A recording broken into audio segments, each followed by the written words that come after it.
En este tema descubriremos lo que significa esos números que nos dan al tomar la presión a través de ese aparato llamado esfingomanómetro o baumanómetro. Pero antes tenemos que entender qué es la presión arterial. La presión arterial está formada por el corazón, la sangre y las arterias. El corazón es el órgano que genera la presión en una forma intermitente, o sea, en chorros. Lo que viene siendo las arterias son los tubos por donde corre la sangre y estas van a influir mucho para que baje o sube la presión, ya que son tubos elásticos que pueden estar dilatados o pueden estar contraídos y eso va a generar que la presión se aumente o se baje, así como el líquido que fluye por ellas que viene siendo la sangre. Por supuesto que la sangre, la cantidad de sangre que tenga la persona va a ser importante para que tenga más presión, que tenga presión normal o baja presión. Para medir esta presión es necesario contar con un aparato. A ese aparato se le llama baumanómetro, como lo hemos dicho anteriormente, o tensionómetro, esfingomanómetro, diferentes formas de llamar al mismo aparato que nos va a indicar y nos va a medir la presión que existe dentro de la arteria. Y además nos va a medir el pulso que tiene esa arteria. Entonces va a medir esos chorros cuando está más fuerte, más presión, así como cuando el corazón descansa, que esa presión se va bajando. Por eso esos dos números, el de arriba, el de en medio. Y el pulso es las veces que está pasando ese chorro por esas arterias. Por lo tanto, también es muy importante saber tomar la presión. ¿Cómo se va a adquirir esos números que estábamos hablando anteriormente? La persona debe estar sentada en una silla, que su espalda esté reposando sobre el respaldo, que esté derecho. Es muy importante que no cruce las piernas. Importante que esos pies toquen el suelo y también, aunque parezca raro, la persona tiene que no estar orinándose, puesto que esto va a modificar en sí lo que viene siendo la presión. Por supuesto que no debe de haber conversación, tiene que estar calladito, tiene que tener su mano sobre una mesa, más o menos a la altura del corazón, colocar el brazalete en el brazo, que no tenga ropa ese brazo, y usar el tamaño adecuado del brazalete. A veces son muy chiquitos y va una mala información, a veces son grandes y también nos da una mala información. ¿Y cómo va a quedar? Ya que lo instalemos, por arriba del codo debe quedar con un dedo por arriba del codo del doblez y que esté entre el codo y el hombro, como lo habíamos dicho. Y el manguito adecuado. Pero es muy importante saber por dónde va a quedar la manguerita. La manguerita no debe de estar en medio. La manguerita debe estar en un costado. Si se fijan, es en un costado, no en medio. ¿Por qué? Porque por aquí pasa una arteria importante que es la que va a estar midiendo el aparato al momento de tomar la presión. Debemos de tener en mente y claramente cuáles en sí los valores a alcanzar en la presión arterial normal. Actualmente se consideran 120-80 hacia abajo, de acuerdo a las reglas que puso la Asociación Americana y Europea del Corazón. Sé que es lo ideal. 120-80 y un poco hacia abajo es lo ideal para cualquier persona, sin llegar a tener en un momento dado demasiado baja la presión. ¿Qué es baja la presión? Estos números que están en rojo, 90-60, ya sí hay que considerar que algo está pasando y que el médico haga una evaluación si realmente se está bajando la presión. Entonces, la presión que debemos tomar en cuenta ahora viene siendo 120-80 hacia abajo. Todo lo demás de 120 hacia arriba se va a empezar a considerar presión alta.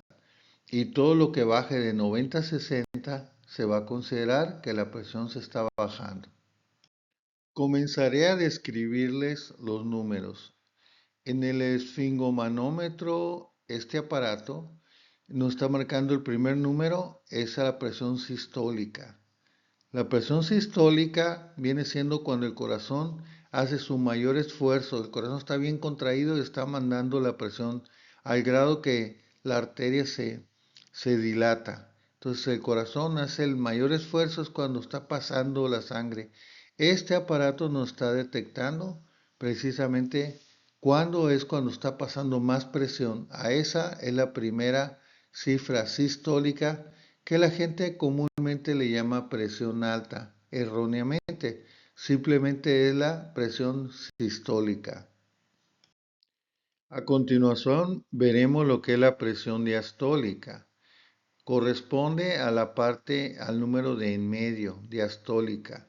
Viene siendo este número ese que nos va a dar la medición cuando la arteria ya no está distendida, hinchada.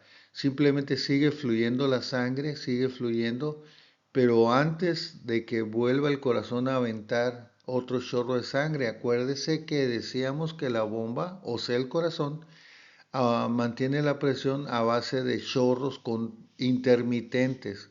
Un chorro descansa, agarra más sangre y vuelve a descansar. Cuando descansa es lo que se le llama presión diastólica.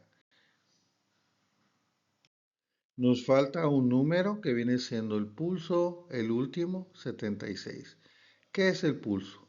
Es el estiramiento de la arteria por el paso de la sangre, la sístole, recordemos, y la relajación cuando pasó esa onda, ¿sí? Eso se le llama diástole. Entonces, número uno es que pase y se relaje, pase y se relaje. Lo podemos tomar nosotros en el brazo en diferentes partes. Aquí el aparato nos va a decir cuántas pulsaciones en un minuto tiene, cuántas veces se contrajo el corazón en un minuto. Sí, de esa forma es muy importante que los tomen en cuenta y se lo comenten al médico, ya que esta variante, esta también ayuda a determinar qué está pasando con esa presión. Las clasificaciones de los niveles de la presión, ¿cómo se le llama la presión? ¿Cómo se clasifican las presiones arteriales? En esta ocasión lo vamos a clasificar según los valores, los resultados que tengamos. Bien, las categorías se dividen en normal, elevada, nivel 1, nivel 2. La categoría normal viene siendo, según la Asociación Americana del Corazón y Europea en el año 2025 que se les dio, viene siendo menor de 120 la sistólica, la que sale arriba del monitor, y menos de 80. Quiere decir que 120-80 es lo ideal hacia abajo. Tenemos que cambiar nuestra mentalidad, a pesar de que sea difícil llegar a esas cifras, es lo que se ha visto que ha funcionado mejor. Una presión elevada se considera que en lugar de 120 se suba a 121 hasta 129. Muchas veces le hemos considerado una presión normal, hoy se llama o se le da una categoría de elevada, pero la presión diastólica es menos de 80. Correcto, entonces una presión que empieza a estar elevada es cuando sube por 120, 121 a 129, pero que la diastólica no sube, es menos de 80. La presión nivel 1, en la categoría 1 que se le da, es cuando rebasa los 129, llega a 130 a 139 la sistólica. ¿Sí? Y además, lo que viene siendo la diastólica sube ya rebasa los 80 hasta 89. Nivel, categoría de la presión nivel 1. La nivel 2 es más de 140 en la sistólica y la diastólica es más de 90. Esto por supuesto que ya lo estamos considerando más serio y se tiene que ir ajustando y platicarlo con el médico para que tengamos esas posibilidades de presiones y por lo tanto menos riesgos. Lo que viene siendo además una emergencia, una crisis hipertensiva, viene siendo, la catalogan como más de 180. Si yo tomo la presión sistólica y me sale más de 180, en la sistólica y en la diastólica más de 120, estamos hablando de una crisis hipertensiva. ¿Qué es crisis hipertensiva? Que hay que ir a un servicio de emergencia para ser atendido, sobre todo si se tiene síntomas. Se puede recurrir con el médico si ya conoces tus niveles de presión y estás en tratamiento, siempre y cuando no tengas síntomas, pero es necesario ser atendido por el médico. Si hay síntomas, hay que ir al servicio de emergencia. También existe otro tipo de presiones, de clasificaciones de presión arterial, como viene siendo esta según su origen. ¿Qué le está causando la presión? Bien, se dividen en primarias y secundarias. ¿Por qué primarias? Son presiones sin una causa identificable clara. Se desarrolla de forma gradual a lo largo de los años.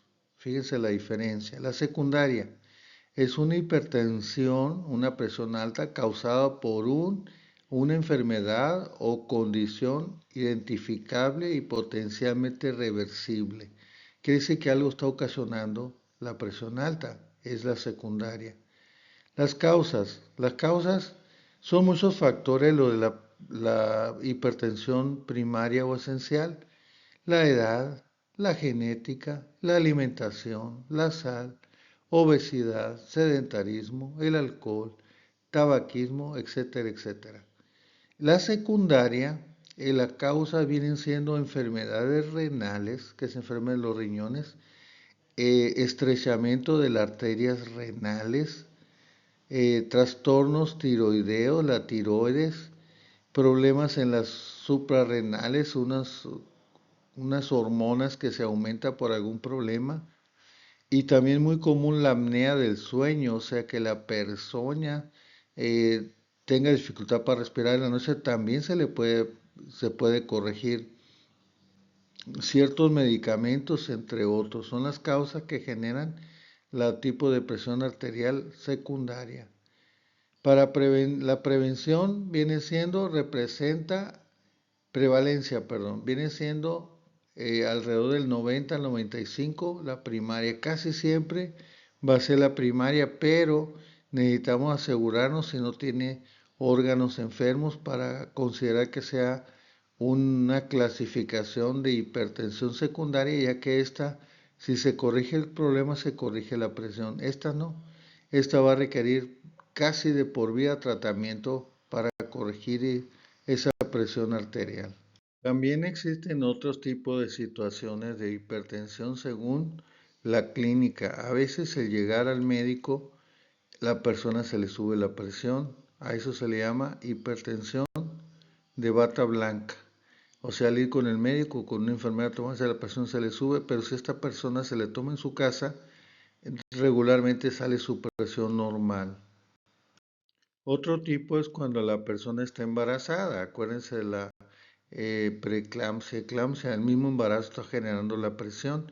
Hay que diferenciarla de los otros tipos de presiones altas. Debemos de tener mucho, mucho cuidado cuando la persona tiene una crisis hipertensiva, o sea que de repente se le subió mucho la presión y es lo que nos está marcando este esfingomanómetro. Si el paciente tiene síntomas, requiere ir al servicio de emergencia. ¿Por qué debemos de tener cuidado para corregir la presión? Porque la presión en sí, lo que viene siendo el corazón, se esfuerza mucho, mucho. Y lógicamente con el tiempo va a desfallecer, va a tener complicaciones, va a crecer, no va a ser eficiente, puede llegar a tener infartos, puede llegar a tener problemas de embolias cerebrales. Esa es la importancia de corregir esa presión. Y también entran en juego las arterias que con la presión tan alta se endurecen, se pueden reventar. Los riñones, como están filtrando la sangre para sacar los desechos, tienen muchos vasitos muy pequeños que con la presión se empiezan a dañar y empieza a tener insuficiencia renal, o sea que el riñón va a empezar a tener problemitas. Y por supuesto que los ojos, ¿no? Los ojos En el momento que haya presión alta, también se puede llegar a dañar uno de las capilares, una de las arteriolas chiquitas que están ahí, y pueden dejar hasta ciego a la persona. Si estás sufriendo de presiones altas, es importante que conozcas qué tipo de presión arterial tengas. Y quieres un diagnóstico más preciso, pues puedes acudir con el médico. En este caso, conmigo puedes tener y tenemos el equipo necesario para monitorizarte incluso 24 horas y, y enseñarte cómo se va a tomar la presión, en qué forma y cuándo tienen riesgos y cuándo no. Doctor Jesús Joel Zelaya Zelaya, médico cirujano, medicina de emergencia desde 1990, médico con más de 45 años de experiencia y otras como la medicina laboral y agentes capacitadores. El teléfono para citas es 637-100-5544. Si quieres más información, puedes acudir a lo que es YouTube, como busca al doctor Jesús Joel Zelaya y encontrará diferente información que te puede ser muy útil.